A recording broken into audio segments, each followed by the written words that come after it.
حکومت وایي د 400 طالب بندیانو د خلاصون واک نه لري ځکه چې دغه بندیان په لویو ترهګریزو بریدونو قتلونو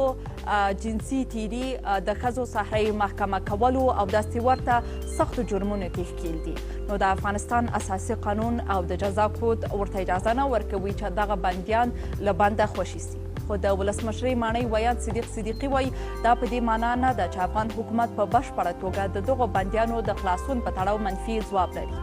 ښاغلی صدیقي وایي څنګه چې افغان ولسمشر محمد اشرف غني ژمنه کړې وه چې د سولې په تړاو هره پریکړه به د افغانانو د خلکو په لاس کې وي نو د دغه مسلې پریکړه به هم خلک کوي او هغه هم په مشورتي لویه جرګه کې د ښاغلي صدیقي په خبره مشورتي لویه جرګه به 15 ورځې وروسته یعنې د جمعې په ورځ چې د اګست 2 کېږي جوړیږي به او په دې کې به د تېرې مشورتي جرګې ګډونوال چې له بېلابېلو قشرونو او قومونو وو ګډون وکړي افغان حکومت وایي چې امریکا ورته ویلي وو که چیرې